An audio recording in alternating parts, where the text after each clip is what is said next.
Welcome to another episode of Under the Barbell Strength podcast. I'm your host, Colton Haynes, and if this is your first time tuning in, we'd love for you to follow and subscribe. Feel free to leave us a comment with any questions or topics you'd like for us to cover.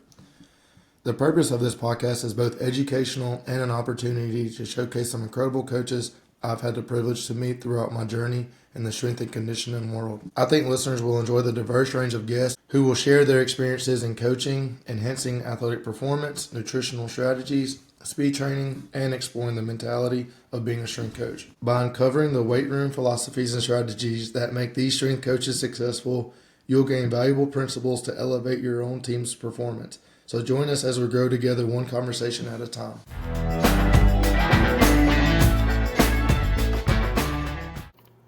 Joining us today is Coach Matt Paja of Grandview University. Coach Paja started at Central College where he got his undergrad. He also had stops at Southwest Minnesota State University, Wayne State in Michigan, and also the current director of strength and conditioning at Grandview University. Welcome to the show, Coach. Thanks for having me.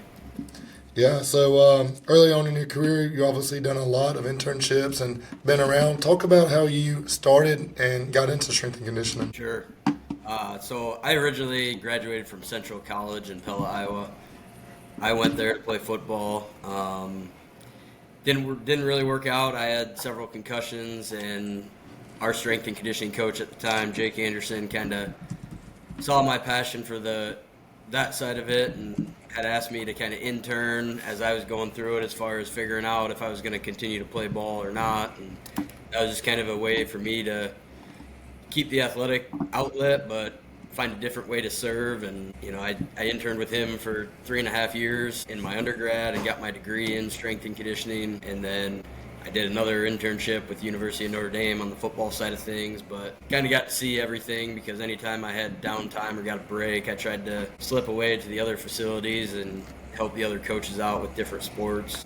But that's really kind of what got me into strength and conditioning. And then from there, going to get my master's degree, I went to Minnesota to a Division II school, Southwest Minnesota State. Back then they didn't really have a graduate assistant position for strength and conditioning. They had football GAs, but they wanted to hire me to be the head strength and conditioning coach and kind of start with working with the football team. And then once I got there, everybody else kind of got on board, but essentially I got paid like a GA did and got my master's and moved on to Wayne State University in Detroit, Michigan, another D2 program. I'm sure that one's familiar for you up there. Yep. But I was there for 2.5 years as an assistant before I came to Grandview, and I've been here ever since. Got you, man. I think this show's going to be awesome today because it's, 2 national championship strength coaches. So we can talk about, what success looks like in your world and, how we did things differently. So open conversation here and excited to have it. So talk about your life at Grandview and what do you do? Like what teams do you oversee? Yeah, definitely. So when I first got to Grandview, it was just me. It was the first strength and conditioning coach they've ever had. So kind of took on everything. Starting out, it was more or less like, what teams utilize the weight room. I had to stay within my limits, right? Like I had to make sure that I wasn't trying to do too much too soon. So I worked with the teams that kind of were consistently using it and they wanted guidance. And from there, built it to where I have it today, where it's myself, I have a full-time assistant, 2 graduate assistants, and we've had an internship program throughout that, depending on the semester time of year, we might have anywhere from 1 or 2 interns to 4 or 5 interns. What are you doing to develop them? Are you, putting them through a weekly sit-down staff meeting? Yeah, good question. As far as my interns go, they would be set on a curriculum based off of kind of their maturation or their growth, depending on where they are, because we might get, a junior that's on campus that's been an athlete and they've been around it and they've seen the stuff in, the educational or the academic piece in the classroom, but not the practical or the hands-on with, actual on-the-floor coaching. Or we might get a freshman who knows nothing. Typically, I like to wait, at least give them freshman year, first semester, get it under their belt, learn who each other are, build a relationship, kind of, have that trust, I guess, so to say, and let them adapt to the college life and the schedule before they take on an internship as well. But for my interns, they're going to be on, a set curriculum based off of what level they're on. and what semester they're in, and that can obviously vary. For my GAs and assistants, it's kind of, I want to create autonomy. I don't want to, micromanage or tell them what to do, but I like to have open discussions, and I like to have staff meetings where they can bring things to the table, because I'm learning just as much from them, hopefully, as they are from me. And so, I'll have meetings and I'll have check-ins with them, but depending on where the graduate assistants are, they might need a little more, okay, well, we haven't done this or that, let's start there type of thing. But really it's structured towards the individual, much like programming. Everybody's a little different, and it's more or less, how eager are they and how much do they want to take on. The more they want to take on and the more they want to learn, then the more they're going to gain responsibility on the floor. Yeah, and so you mentioned your GAs as well. Obviously, you interview them and get them there. What do you look for when a grad assistant applies? Are you looking for experience, knowledge? Yep, I would love to have experience and knowledge, and been at 3 different schools as a strength and conditioning intern or coach or in some capacity, but I think it all kind of boils down to trusting the applicant, and it helps when you have somebody in the know or somebody that can refer them to you, because we can teach them what they need to know, but I want to know if they're going to be, are they going to show up on time? Are they accountable? Are they going to, work with the athletes, build a relationship with the athletes? How are they going to handle things in the tough times with the athletes? So as far as that goes, I'm pretty open, as long as, the candidate is willing to learn, and, they can be trusted, I guess. From there, we can kind of teach them what they need to know. Yep, and obviously, you do great things there. We talked about the national championship. What makes a great strength coach in your mind? What do you need to do? What kind of characteristics do you need to have to be successful in this field? Yeah, sure. Ultimately, I think that's probably the best question you could ask, as far as that's why we're here, right? To me, I think helping others become successful makes you successful. I think that when you start thinking about what you do, you're serving others and you're trying to put them in positions to become successful. Obviously, the X's and O's, the practical side of things, the science and practice of it, you have to know everything. You look at doctors who go and study one specific part of the body, and then as strength and conditioning coaches, we're expected to learn everything. That's kind of a daunting task, because I think it's a continual learning process. I can tell you, I don't have all the answers, and I'm constantly trying to learn and constantly trying to sharpen the sword. But when you think about it, and it comes down to what my job is, the X's and O's, you need to know them and you need to sharpen them. But really, it's when do we apply stress, when do we remove stress? And that can be done in a multitude of ways with many different variables. But really just, forging relationships with young men, young women, and trying to find ways to impact their lives for the betterment of them. Yep, and, I keep mentioning it, but because it's so hard task to do, but the national championship season, what was different from this past season preparing for that compared to maybe anything else that you've done before? Anything on your end, maybe what the coaches did culture-wise, the approach to any game, anything that you've seen differently? Honestly, there wasn't really anything different, I think if we go back to 2013, we won the national championship that year. We obviously won it this past season, but more often than not, we're,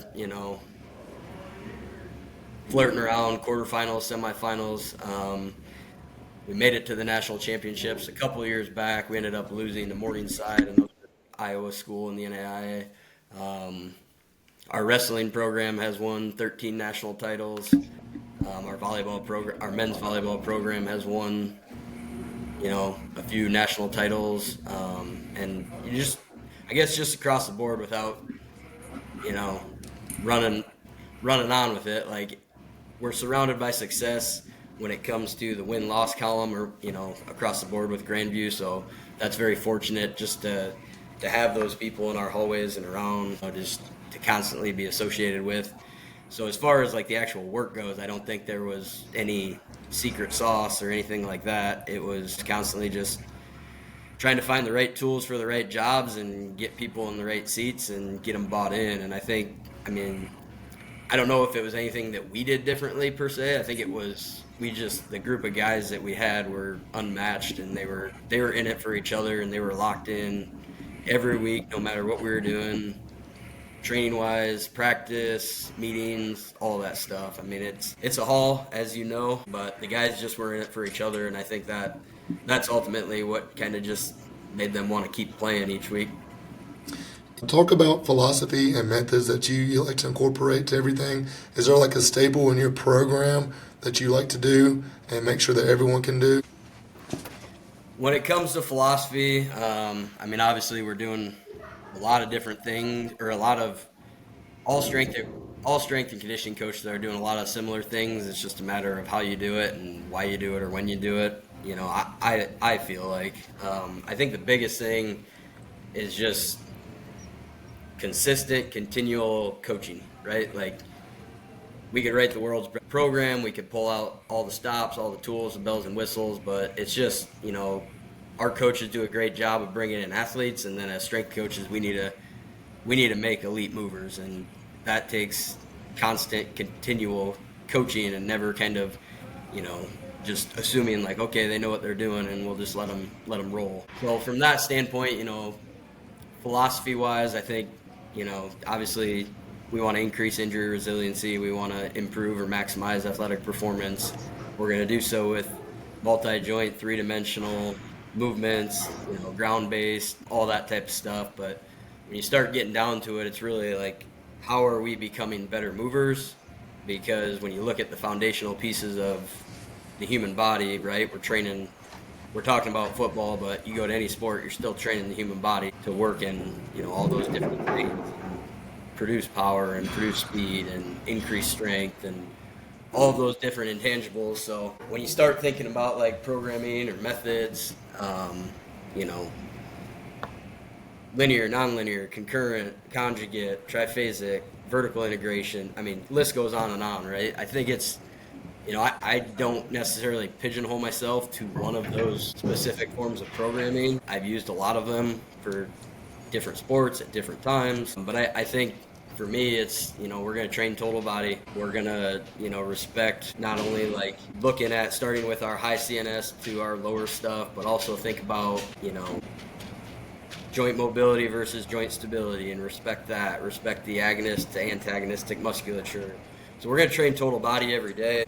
Whether we have like speed work, plyos, change of direction stuff on the front end or not, we're always going to have like some soft tissue mobilization work in our movement prep. We're going to try to soften, lengthen, activate. We're going to get into dynamic warm-ups. We're going to do torso training, you know, in various different ways with multiple components. And then when we're actually onto the lift cart or into the racks, we'll start with our power development work, Olympic variations, throws, those types of things. We'll get into our strength-based work. I traditionally like to pair some of those things. If I'm going to do a lower body push, I want to pair it with a vertical pull. So really, it's total body every day. And depending on the group of athletes that I'm working with or the teams that I'm working with, and it changes, you know, from year to year. There's a lot of kids back from the football team that we just had, but it's a new team and it's a new year. So it's back to the drawing boards and trying to figure out the right tools for the right jobs and get them out of the toolbox and go to work.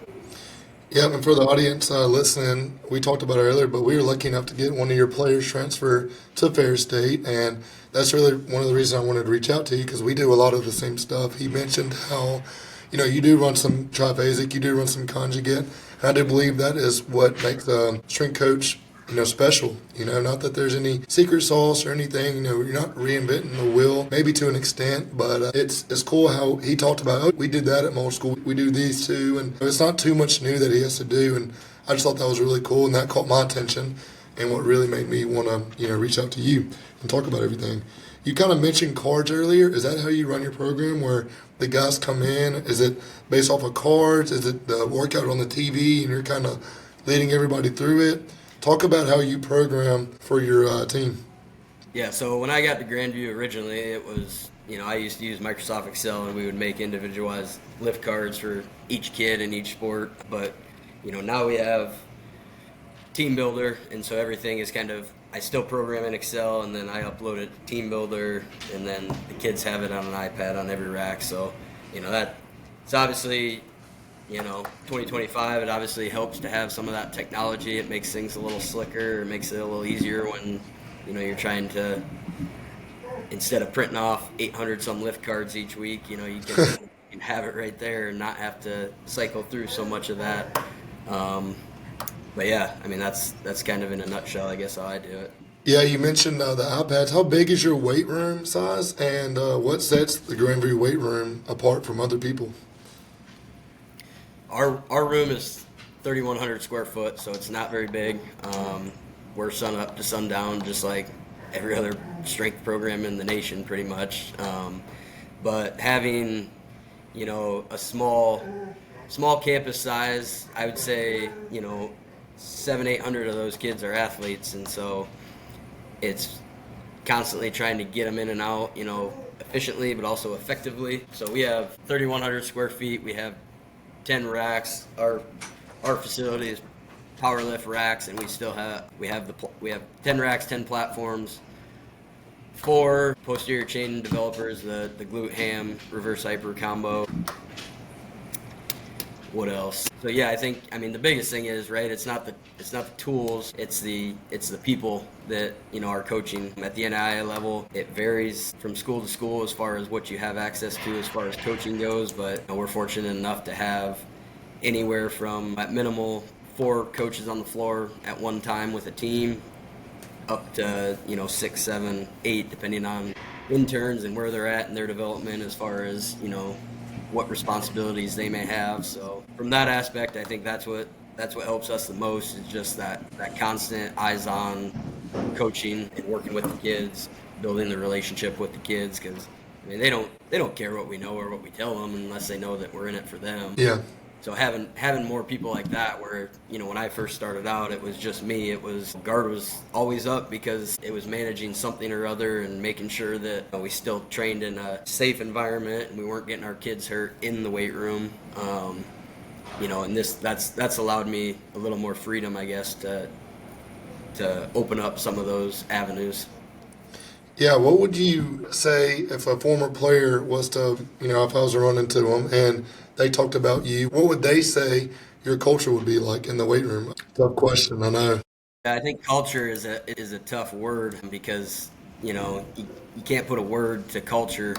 Your culture is what it is in between the walls of the building. But I guess if I had to, I would probably say discipline and consistency, kind of that crossroad intersection, Discipline Avenue at Consistency Boulevard, demanding but fair. Now, is there like a word y'all use, like to break it down, like something, y'all go with, like, for example, we say family a lot here at Ferris, and so is there something that like y'all chase after or try to achieve? Yeah, I mean, as far as talking about football, since you mentioned that earlier, and obviously every team's a little bit different, but our football motto is 3D: do right, do your job, dominate. Do right in the classroom, on the field, off the field, in the community. Do your job, whether it's in between the lines or it's keeping your grades up or being a good teammate, being a good brother, whatever it might be, and then dominate all facets of, in the classroom, in the community, and on the field. So that's probably our big football motto is 3D. Obviously, off season just kind of wrapping up, starting spring ball here with you, I'm assuming. So talk about off season training. What did it look like for the players, the athletes? 3-4 times a week, maybe 5. Like, talk about the speed work, everything that happened before. I'd just love to kind of pick your brain about what the players are going through. Yeah.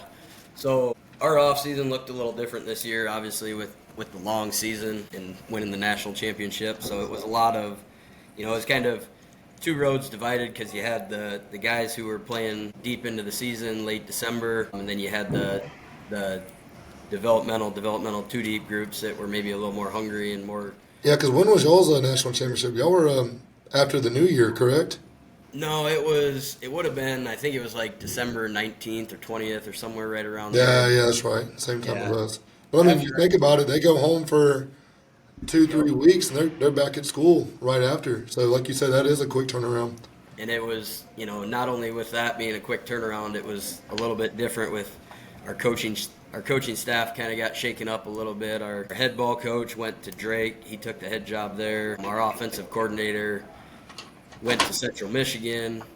He took a job there. And then some of the other assistants stayed. Our DC moved up to head coach.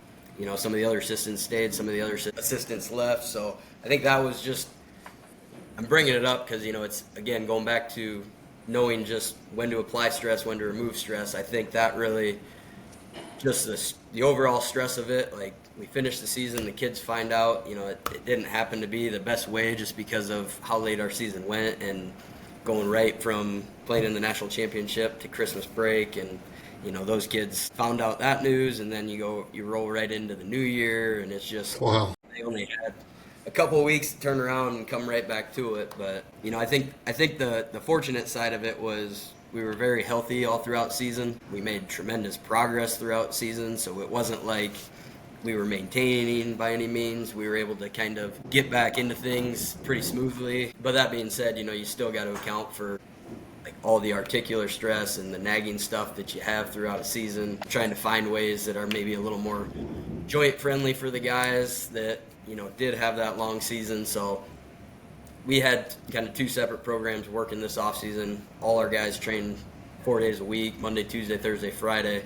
Small school, right? Like, we obviously have the problems of space. As a strength coach, I'd much rather have more space than more stuff, but we're somewhat limited as our space goes. So as far as speed work goes, depending on the availability of the wellness center, which is, more or less like your traditional indoor, there's two kind of multi-purpose sports with the track above and then like the Gen Pop weight room up top for all the general students. And then our basketball gym is right off of our weight room. So depending on the availability of those two things, we can't get outside too much in December, January, February in the middle of Iowa.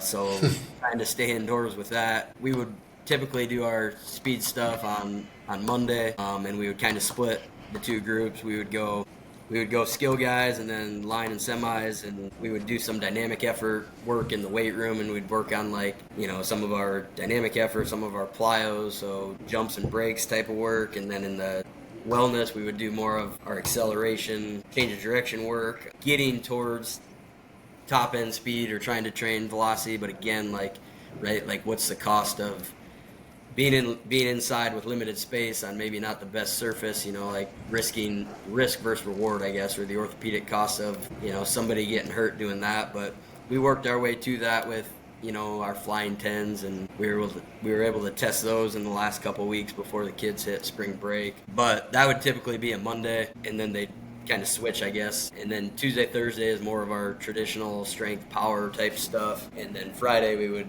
we'd still have total body strength power, but it might be more accessory or supplemental type work. And then we would do some type of weekly challenge on the back end, and we would utilize team builders leaderboards for that. Just something to, when the kids leave at the end of the week, kind of leave them with the taste in their mouth of wanting to come back, because that wasn't so bad. It was kind of fun, even though sometimes the challenges were, harder or more challenging, I guess. So that mutual suffering, if you will, to just have the guys kind of go through it together, but then also see kind of where they fell amongst other position groups and then overall amongst the whole team. So that's kind of our off-season split, I guess.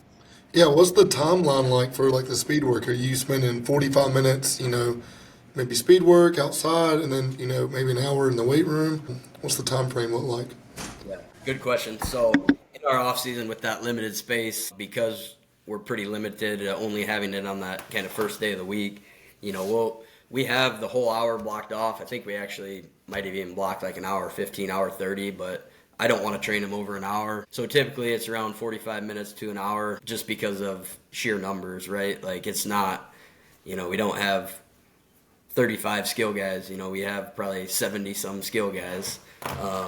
So just making sure that we have ample time to, not only get everybody through, but also to make sure that we're not just turning it into a conditioning session, and we're giving them a good proper work to rest ratio so they can stay fresh, so they can stay fast. And then the guys in the weight room are typically, 45, 50 minutes, all said and done. What's the roster size look like? Are they, with us, we retain a lot of guys. You probably lose some guys in the portal here and there, especially at Grandview, like we mentioned earlier with Davier. But roster size, what's the lift groups look like, and all that kind of stuff? Yep, right now we're floating around 110. Okay, yep, same. In the season, we've had, I think at most, I think we've had 165. But I would say anywhere between 120 and 150 is probably pretty consistent for us, whether it be in season or off season. But our lift groups, so on Monday, they're kind of split into those two groups with kind of line and then semi-skill. On Tuesday, Thursday, Friday, they're based around their class schedules. So we'll have three groups, and that even turned into Thursday. Our times are 9:30, 11:30, and 1, and that turned into having a 3 o'clock group because there was like 8 to 10 kids who had a conflict. They couldn't make any of those groups on Tuesday, so we essentially added a 3 o'clock group for them just around some of the other sports that were coming in the afternoon, since it was, 8 to 10 kids, which to me is a very, very small group. But again, I mean, it changes on any given semester based on what we can be creative with. The reason that we were 9:30, 11:30, and 1 on Tuesday, Thursday this year was because of we switched our in-season lift times to those times. So again, I think consistency goes such a long way with these kids because they're looking at this, that, they're getting a text about a meeting time changing or going to a different classroom. So I just tried to keep it consistent for them. Like those times were the same times that they saw in the fall. And I think they enjoyed that. In the past, we would always typically be 6, 7 a.m. and then, 2 or 3 in the afternoon for our 3 groups. This semester happened to just work out that way, and it worked out around class schedules, so we rolled with it. And then Friday, we would go everybody in the morning, 6, 6:45, and 7:30. How many guys did you lose to the portal, and how big is the portal in the NAIA world in your experience? Yeah. No, it's certainly changed the game, that's for sure. We probably lost, obviously we lost Davier, he went to you guys. We lost Skylar James, he went to Drake. We had a couple other guys flirting with it, but when all the dust settled and they realized that, EJ, our defensive coordinator at the time, was moving up to head ball coach, it enticed a lot of guys to stay and, made their decision fairly easy just because of the kind of guy he is and them wanting to stay and play for him. So we didn't lose a ton. I mean, obviously, Dav and Sky are good players, great kids, good workers. But, it's one of those things, right? Like, It happens, yeah. You talked about even with coaches too. The yeah, coaches we're in it go for the and kids, and you're never gonna, you can't make the decisions for them. You just hope the best for them. And they have, once they have all the information, they make their decisions. Like, it's all well and good as long as that's what you want to do, So, but it definitely affects it, right? Like, you can transfer and you can play right away. You can go somewhere else. But the flip side of the coin is, we brought kids in as well. So yeah. we got some pretty good transfers coming from all over the place, coming from different schools. We got a couple wide receivers. We got a quarterback from Liberty, running back from JUCO here in Iowa. So I guess there's pros and cons, just like everything else. And you even talked about coaches leaving as well. Like, that's just a part of it. So it's cool to hear what the world is like in the NAIA world, where you talked about coaches going Division I. Like, that's crazy to think about. Athletes going Division I and pulling people in from Division I too, from transfers. So Exactly. That's really cool to hear. I think the biggest part of it was, like, not only did we have all this transfer portal stuff come in the recent years, but we had COVID red shirts, and then you have the red shirts on top of that. And so it's like, for a while there, a lot of these kids had 5-6 years, and it was like, well, if it's not working out for me here, I'm going to go there. Now it's starting to shake out a little bit more of like, I just want to, maximize my opportunity and the lifetime of the opportunity versus, hey, let's just go ahead and use this last year somewhere else. But yeah, it's definitely not uncommon for us to lose kids or gain kids. So now spring ball's going on. Hopefully we all are healthy. Talk about how you change your approach in the weight room when it comes to springtime. Yeah, so we're on spring break right now, so we'll actually come back next week, be the first week back with the guys. They won't start spring practices until the following week, so we'll have a week to kind of get them back and make sure that whatever they did over spring break, which was probably virtually nothing, we can kind of meet them where they're at and get them reacclimated, so to say. And then we'll still have our 4-day training split and keep that the same. The following week, we'll also have our 4-day training split, but they'll start practicing in the evening hours. And then after that second week back, we'll go down to 3 days for a couple weeks. And then the last week, when they have their spring game, we'll drop to 2 days, and then it'll be finals week for them. So we typically try to get 2 training sessions in during finals week, but we more or less have it open hours, come in, get it in when you can. If you're in between study sessions or exams, use it as a stress reliever. You're that point in time, you're in and out in 30, 45 minutes. So I wouldn't say that much necessarily changes. So it's just accounting for that added stress of your shoulder pads and helmets back on. So just trying to make sure that we're training maybe more appropriately like it's the end season, but at the end of the day, we're going to go against ourselves. So, we want to keep our depth healthy as well, not just the 1s and 2s. So I think it's, our coaches are really good with getting kids more mental reps and, not necessarily always hitting each other, that type of thing, just to make sure we take care of us. Yeah, our coaches took I totally agree with that approach this spring ball too, where, we have our guys that are proven and seasoned veterans, but they're limited to reps and a lot of the practice, and, they're just hitting the weight room hard. You got guys who were 2s and 3s, now they're getting way more reps, and they're more on in practice as well. So, we're returning a lot of people as well. So you're talking about 20 guys who are not prioritizing spring ball and still lifting, and we can keep them going on. And, that's not very often that a coach gives you the full keys to the starters, and then spring ball is really for those young guys and everything. And he kind of got that idea from Urban Meyer, and that was the approach they took at Ohio State. And like you said, keeping them healthy is the biggest thing to do. Yep. And so that's the approach we're taking this off season. That's really fortunate for you guys. Once you know what a kid can do for you, yeah, why not just keep training them hard and heavy and keep them healthy, keep them prepared, and you know what they can do on Saturdays. Yeah, and so we'll kind of transition to the summertime now. What does the summertime look like in terms of keeping kids on campus? Obviously your training goes up. Team Builder's cool to use. We use Team Builder as well. To where whenever they go home, we just shoot them the workouts. But are you retaining guys in the summer? And then also, what is your approach to summer workouts with not having school? For sure. Last summer, we had about 70 to 75 football guys stay. Wow, that's awesome.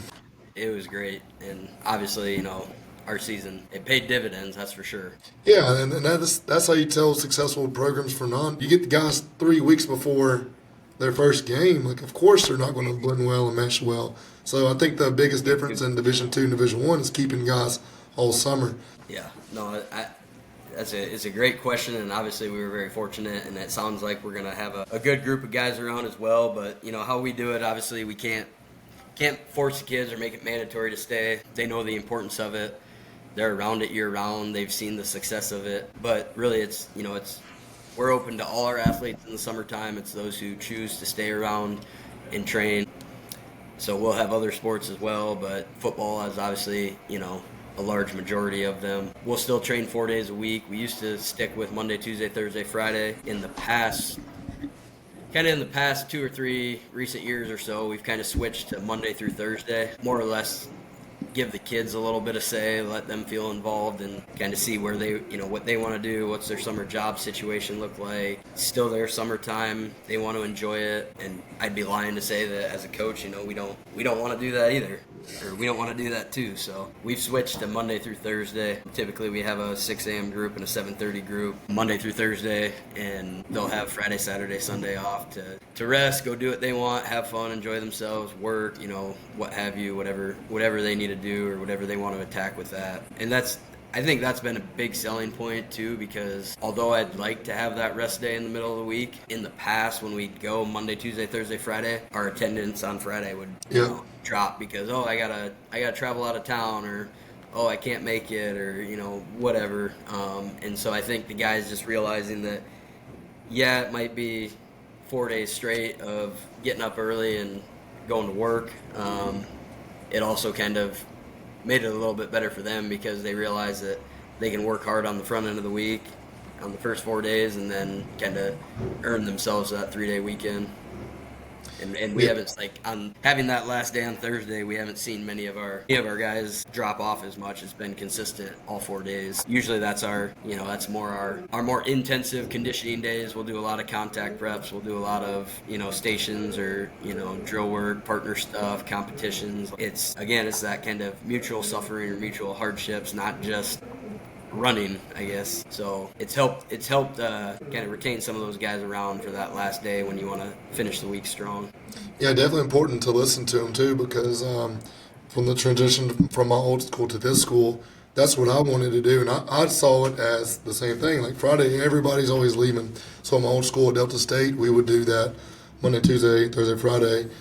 Then when I came here, they kind of had the same schedule at Ferris. So I was like, hey, let's just go Monday through Thursday, give you all Friday, Saturday, Sunday off, give them that autonomy like you talked about. And, that, they fully bought in. And, now you got guys, Monday through Thursday heavy in the group. Like they see fake really easy. Like they're not dumb.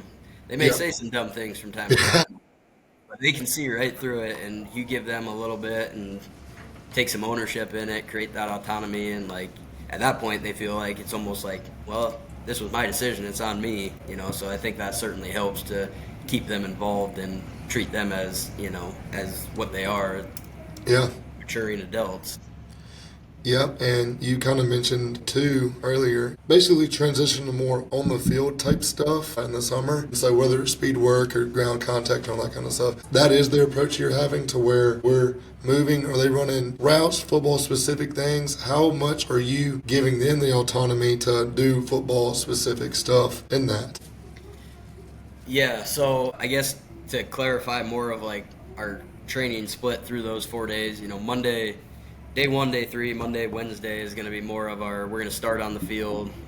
We'll have, traditionally on a Monday, we'll do more like acceleration, top end speed, and then on Wednesday we'll do more change of direction, curve linear, decels, jumps, that type of thing.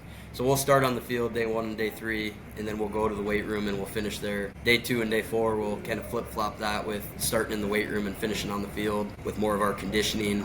And our conditioning is obviously, we're conditioning for football. We're not running them, but I think a big part that gets missed when people think about conditioning is they just think it's cardiovascular and it's muscular, it's skeletal, it's respiratory. You think about like contacts, impacts, all those different things. So typically on day 2 or Tuesday when we do our conditioning, that would be more of like your short-sided sprints or shuttles, change direction. We'll run 55-yard strides, 60-yard shuttles, or jingle jangles and change the distances for position groups. And then on Thursdays, we'll do more of that contact prep, partner competitive type things, med balls, sled pushes, sled drags, kettlebells, that type of stuff. But as far as like the football specific side of things, like they have in the summertime, they'll have things on Wednesday and Sunday as far as like OTAs and kind of doing things. But our coaches will kind of set up or get with the guys to make sure that you have any questions as far as what you're doing or what you're kind of working on. But a lot of that is player led. We have really good leadership kind of all throughout from the front and from the back.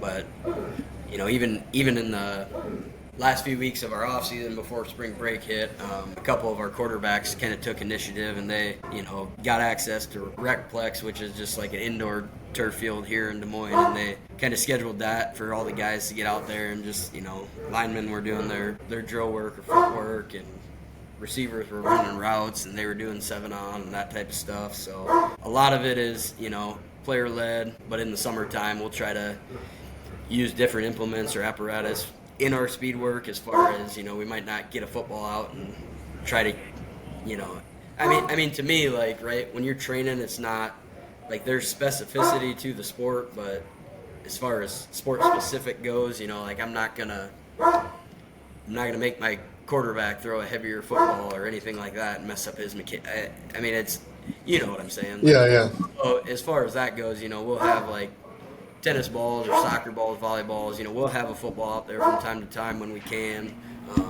just to incorporate it into the speed work. Having 1v1, 1v2, things like that, where it becomes more competitive, and you actually, when you're talking about training speed, we're actually getting to those higher velocities versus just going through the motions with some programmed or stationary drills, right? So we'll try to we'll clean up the mechanical stuff like in the off season and get through some of the program stuff to make sure we hit the reset button coming out of season. But then as we get towards preseason and get to the summertime, we'll climb that progression more towards the pure competitive, kind of four-dimensional, where you're scanning, identifying, reacting to different things around you, different colored towels, different, just different things that we can try to create layers and get separation or, change gears a little bit.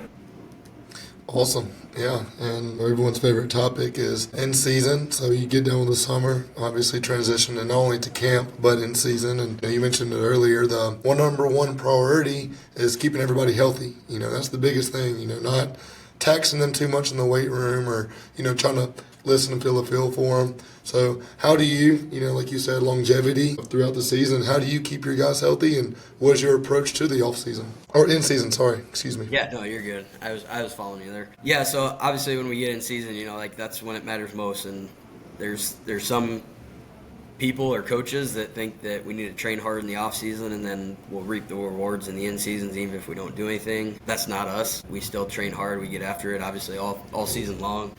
In season, we'll have our developmental group. They'll train 3 days a week. Our team guys, 57% of snaps or more on Saturdays are traditionally going to be your team guys, with the exception of a few or a couple outliers. But they'll go 2 days a week. We used to do 3 days a week, with Sunday being more of a recovery day. But I think switching from that has been, been a blessing, or been kind of awesome, because even if we wanted to call it recovery, I don't really know that that's what that was when we got guys up on Saturday mornings and got them into the weight room. I think it was better pushing it to that being our off day and then coming back with the mindset of, okay, now I'll get back to work, and giving them the chance to just get off their feet and relax a little bit versus trying to come in on Sunday and cram it all in. But really, when we get to in season, our developmental kids, any incoming freshmen and transfers, are going to be more linear, progressive overload, teach the fundamentals or the foundational pieces of our programming. There'll probably be a small developmental 2 group as far as like, can we assess them and see kind of where they're at. It might not just be a transfer coming in who didn't have strength and conditioning. It might be now with, again, like we talked earlier with the transfer portal, you might get a 5th-year guy, or you might get a senior who's been in a good, training program. So trying to, pinpoint those on the front end, assess them, see how they are, what their training maturation is like, and then kind of create that developmental 2D for the first half of season to still kind of isolate them a little bit so we can teach them what we want to teach them and just get to know them, I guess, more importantly, before we kind of cut them loose with the rest of the team guys. But they kind of transition in fairly quickly, and then the team guys themselves will go Tuesday, Thursdays. In season, it's a lot like what I talked about earlier. I don't really necessarily change my approach. It's just more of a management of controlling volume. We're still going to train at high intensities. We're still going to train total body. We're still going to, go through the same kind of sequential order that we would with any of our training days. But during the season, we'll utilize our velocity-based stuff more. We'll use velocity-based training. We'll use velocity-based cutoffs. Typically, once we can build like a load velocity profile, right? Like you think about the force velocity curve, like we don't have force decks or force plates that we can actually look at those metrics, but we can build like a load velocity profile on them. We have 10 gym aware units, so those are available on each rack and each station. So during the season time, we can, instead of saying, okay, we're at 80%, but maybe you took 90% of the snaps on Saturday and your 80% is going to feel like 120. Sorry, I got to grab my charger. I think I'm going to die here. You're fine.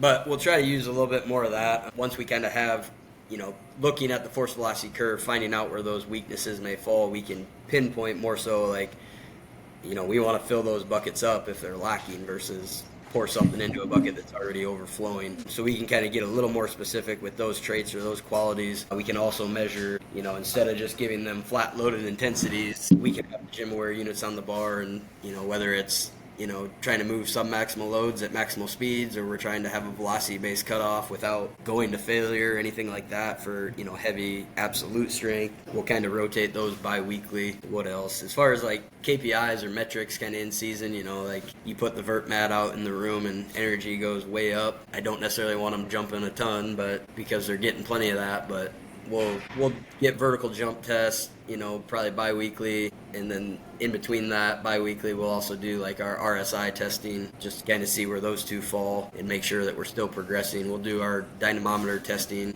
Obviously, if we're progressing, grip strength is going to be one of the quickest indicators, as well as if your nervous system's way down, you're probably going to see that number drop pretty quickly. So we'll use some of those metrics in season just to kind of see where the guys are, but really it's using when you're using VBT or velocity-based training for like a RPE, it's kind of the own individual's artwork. You can't just, we'll give them their numbers that we want them to shoot for, and then they got to kind of be diligent and be smart and well-trained enough to know kind of what to work through and what's enough, and when not to go too far. Yeah, you said something really interesting. I kind of want to hear you talk more about. Talk about the grip strength and the CNS testing you do. I've read about it, but I'd love to, hear your thoughts on it. And again, people listening, this might be new stuff to them too. So the more you talk about it, the better. Yeah, I mean, for us, it's pretty simple, right? Like, a lot of our guys just think it's measuring their grip, but, we're just trying to see, like, because when we'll take body weights, and typically like we'll try to do body weights on the front end back into the week, and we'll average it, trying to see like plus or minus 1 depending on where we want those kids reflecting weight, like going up or going down. And just really simple tests, we'll use a dynamometer and we'll hand it to them, and they'll just try to crush it with their grip as tight as they can. We'll take that number in poundage, and we'll just kind of track it every week with their body weights, and just kind of keep an eye on it and watch it and see if it's, trending up or trending down. But really, And you said that correlates to their CNS, and you can catch it maybe early onset of them being fatigued or anything. Yeah, it's not a perfect science, right? Like we don't have some of the technology or equipment that some Division I's may have, but looking at the data or looking at the numbers, it's pretty easy to tell when, one of your athletes who's well committed to the training and they're a good player, so they're playing a lot of reps on Saturday, or they're on the field for a majority of the snaps, and all of a sudden that number comes way down. It's kind of like, okay, what's up? And it kind of just allows us that outlet then to have a conversation with that kid, because if it's like if it's a drastic change, maybe it's well, I didn't sleep well at all over the weekend, or I stayed up way too late, or my family was in town so we were out late, or I got back and I had to study for my midterms coming up on Monday, or I had nursing clinicals.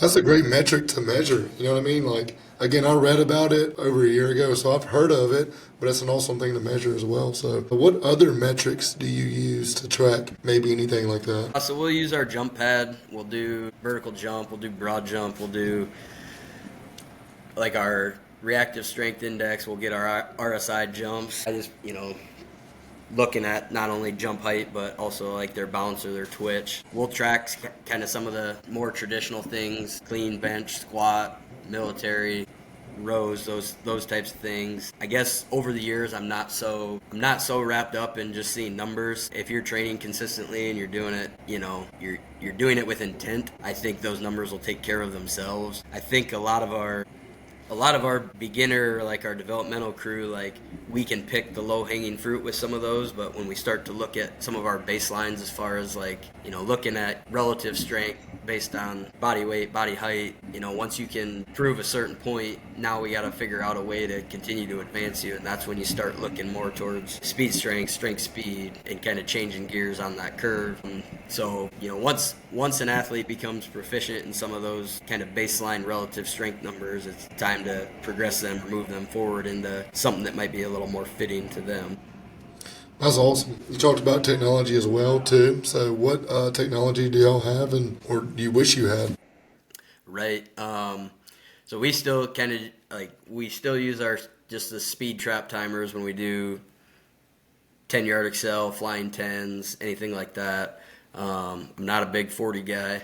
Not sure why the NFL Combine's still doing that, but we have a jump mat, team builder, obviously, gym aware units. And so we have tools, right, that you can train athletes and you can track and monitor and make progress. But when you start looking at some of those fancier bells and whistles, or you start looking at like the force plate stuff, I think that'd be pretty neat to explore. Having something versus using the trap timers would be pretty neat. But like I've also been around it too, right? Where we're looking blindly behind a screen at the data and we're not actually seeing the athlete and talking and, communicating, growing, building the relationship with the athlete. And at that point, it more or less becomes paralysis by analysis. And I think sometimes some coaches get fooled by that, and all of a sudden it's like, oh, Tommy's in the red. We gotta back him. We gotta back off, and it might be something else that's going on.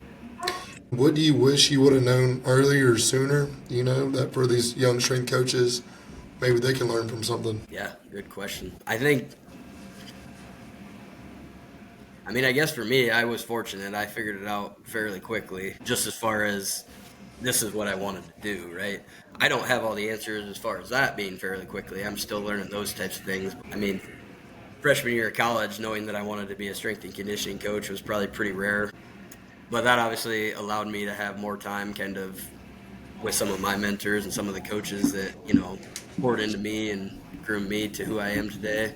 I think as a young coach, just knowing that you're never going to know it all and constantly striving to, understand that, because sometimes once you learn a little bit, you think you know everything, and then you kind of break through that and you realize you don't know anything. Had I have gotten to that point sooner, I think that, I could have learned more.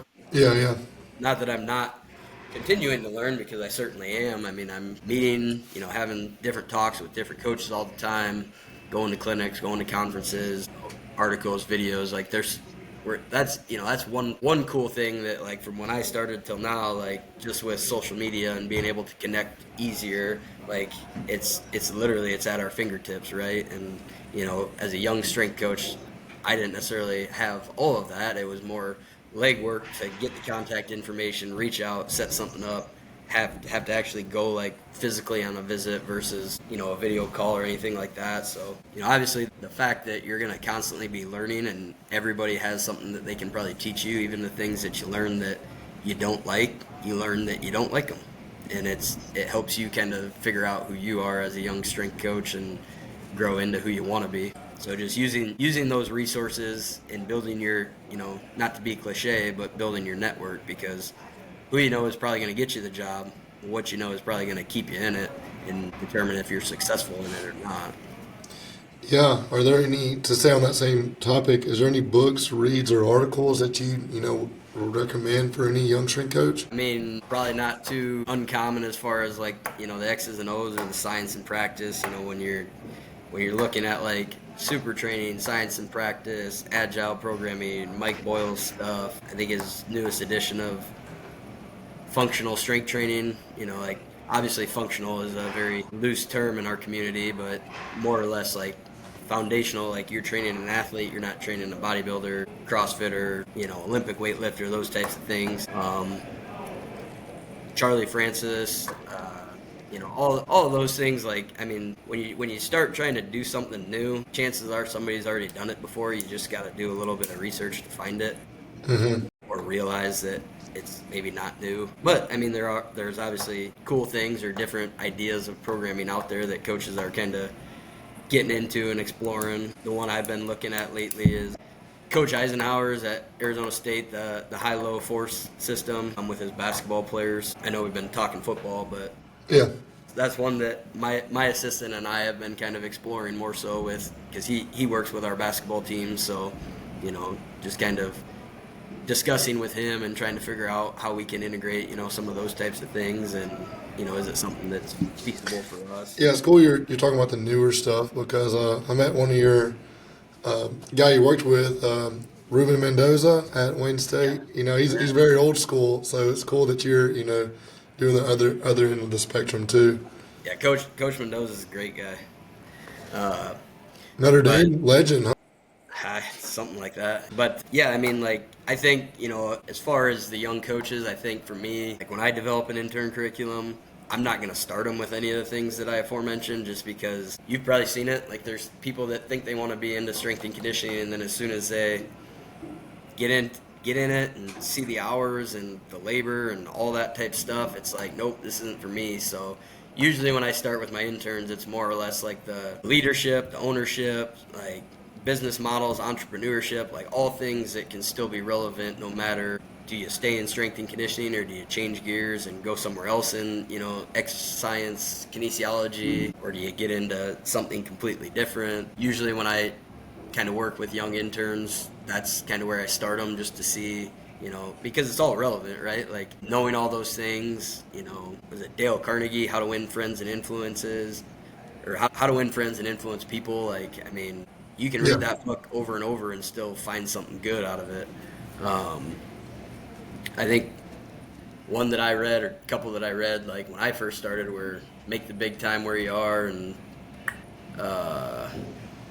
Andy Andrews' book, The Traveler's Gift. Like, those books are such easy reads, but it also kind of, it not only keeps your interest, it's an easy read, and it kind of ignites you to not only want to read, but maybe it makes you kind of see the other side of things, like the relational side of strength and conditioning, and understanding, like, at the end of the day, we're working with kids and we're trying to serve them to be better people, to create a better society.